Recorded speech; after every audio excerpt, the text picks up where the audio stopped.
Hello प्यारे बच्चों,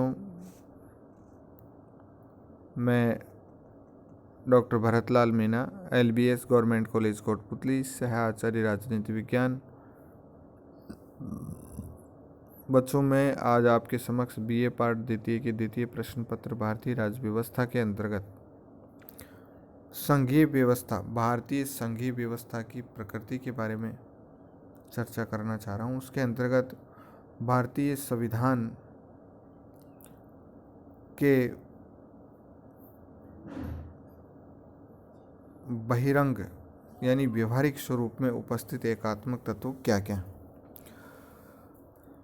संवैधानिक प्रावधानों के अतिरिक्त भी कतिपय ऐसे राजनीतिक तत्वों का उदय और विकास भारत की राजनीतिक व्यवस्था में दिखाई देता है, जिससे एकात्मकता में वृद्धि हुई है और केंद्रीय संघवाद का उदय हुआ। ऐसे कुछ तत्व इस प्रकार हैं। प्रधानमंत्री का चमत्कारी व्यक्तित्व। भारत में प्रधानमंत्री पद पर आसीन व्यक्तियों का व्यक्तित्व सामान्यतः चमत्कारी और प्रभावशाली रहा। जवाहरलाल नेहरू जैसे व्यक्तित्व वाले प्रधानमंत्री ने भारत को राजनीतिक स्थिरता और राष्ट्रीय दृष्टिकोण प्रदान किया। उनके प्रभाव के आगे राज्यों के नेताओं का व्यक्तित्व फीका लगता था। कोई मुख्यमंत्री उनका विरोध करने की सोच ही नहीं सकता था। नेहरू के बाद प्रधानमंत्री पद पर मुख्य रूप से श्रीमती इंदिरा गांधी ने कार्य किया। उनका व्यक्तित्व भी कम आकर्षक नहीं था। देश की जनता पर उनका अनूठा प्रभाव था। अनेक राज्यों के मुख्यमंत्रियों की नियुक्ति भी कई बार प्रधानमंत्री की इच्छा से हुई। उन नेताओं को राज्यों की राजनीति से अलग होना पड़ा जिन्हें प्रधानमंत्री का विश्वास प्राप्त नहीं था। 1987 के बाद भारतीय राजनीति में तत्व अधिकांशतः विद्यमान नहीं है।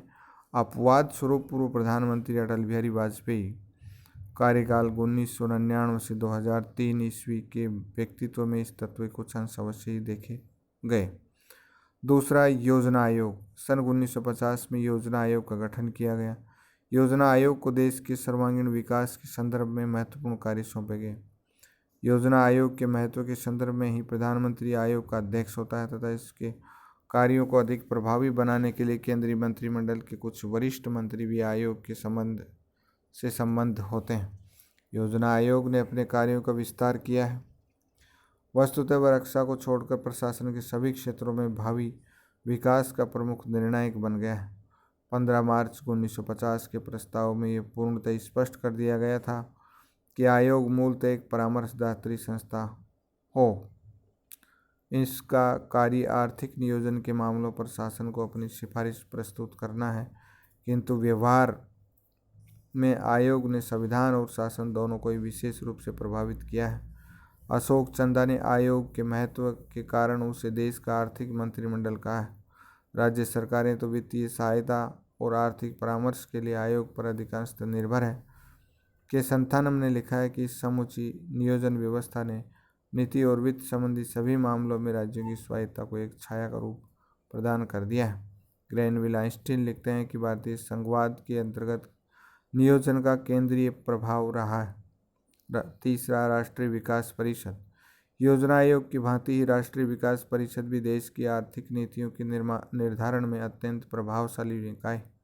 आयोग के ही समान ये परिषद भी संविधान की उपज नहीं है। जिसका लक्ष्य योजना आयोग केंद्रीय सरकार तथा राज्य सरकारों के मध्य सामंजस्य बनाए रखना है। वस्तुतः राष्ट्रीय विकास परिषद योजना आयोग की शीर्ष संस्था है। योजना आयोग द्वारा निर्मित एवं राष्ट्रीय विकास परिषद द्वारा स्वीकृत योजना विकास का एक शासकीय कार्यक्रम बन जाती है। इसी कारण के संथानम ने इसे भारतीय संघ की सर्वोच्च मंत्रिपरिषद कहा है। अब व्यवहार में राज्यों की योजनाओं संबंधी निर्णय राष्ट्रीय विकास परिषद में लिए जाते हैं, जिनसे राज्यों की स्थिति केंद्र सरकार के एजेंट के समतुल्य हो जाती है।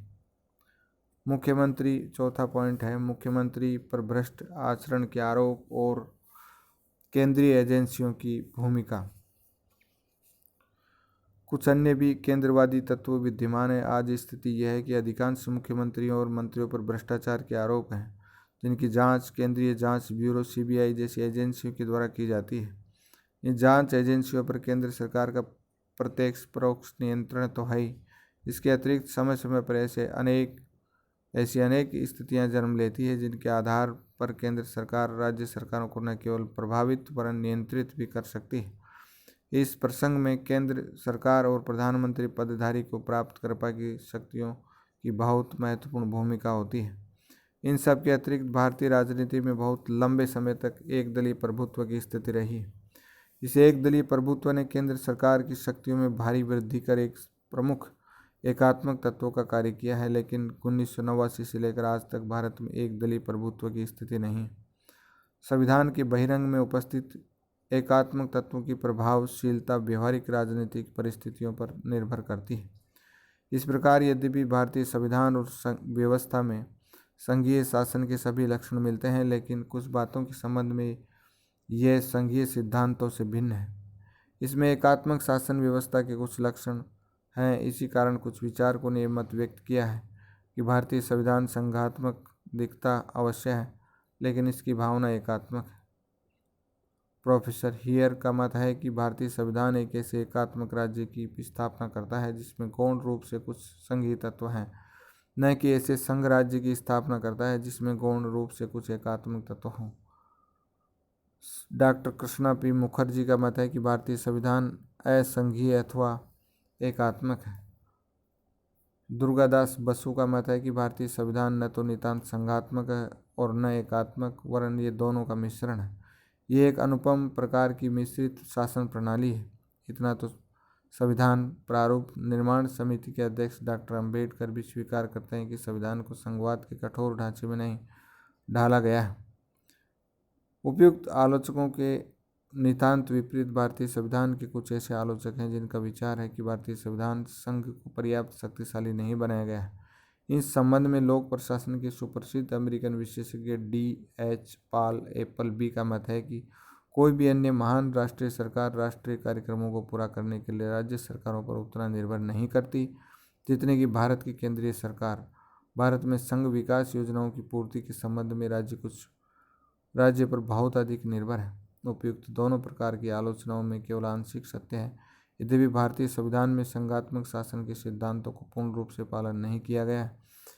इसमें एकात्मक शासन व्यवस्था के कुछ लक्षण विद्यमान है, लेकिन इस कारण से भारतीय संविधान को एकात्मक शासन व्यवस्था की स्थापना करने वाला संविधान नहीं कहा जा सकता। वस्तुतः अमेरिका में संघीय व्यवस्था को अपनाने के बाद ही संघात्मक व्यवस्था की कुछ निर्बलताएं प्रकाश में आई है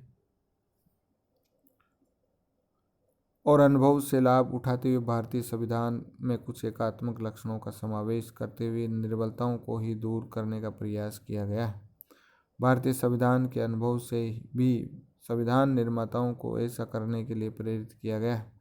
अतः भारतीय संविधान निर्माताओं द्वारा एकात्मकता के इन लक्षणों को अपनाकर संघात्मकता को नष्ट नहीं किया गया है, वरन संविधान की संघात्मकता के साथ साथ व्यवहारिकता का समन्वय किया गया है। संविधान में कुछ एकात्मक लक्षण अवश्य हैं, लेकिन ये एकात्मक लक्षण गौण रूप में है। संविधान मूल रूप से संघात्मक ही है। संविधान के द्वारा राज्यों के अस्तित्व को उचित सम्मान प्रदान किया गया है।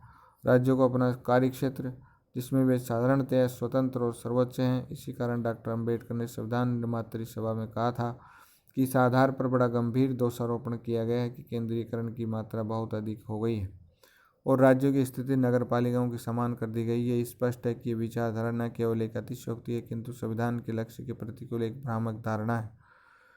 अन्य अनेक विचारकों द्वारा भी भारतीय संविधान के संघात्मक स्वरूप को स्वीकार किया गया है। प्रोफेसर अलेक्जेंड्रोविच के अनुसार भारत निसंदेह एक संघ राज्य है जिसमें प्रभु सत्ता के लक्षण केंद्र और राज्यों में निहित है। वस्तु स्थिति यह है कि 1950 और 62 के काल, 1971 से 76, 1980 से 86 के काल में भारतीय संघ में अत्यधिक केंद्रीकरण की बात कहने का कोई औचित्य था, लेकिन 1987 के बाद की राजनीति में केंद्रीकरण के लिए उत्तरदायी तो प्रमुख तत्व प्रधानमंत्री का चमत्कारी व्यक्तित्व और भारतीय राजनीति में एक दल की प्रधानता समाप्त हो गई। अब व्यवहारिक राजनीति में केंद्रीकरण जैसी कोई विशेष स्थिति शेष नहीं रहे, किंतु ये सत्य नहीं है। वर्तमान 2014 के बाद प्रधानमंत्री का प्रभाव बढ़ता गया और शक्तियों का केंद्रीकरण बढ़ता गया है। धन्यवाद।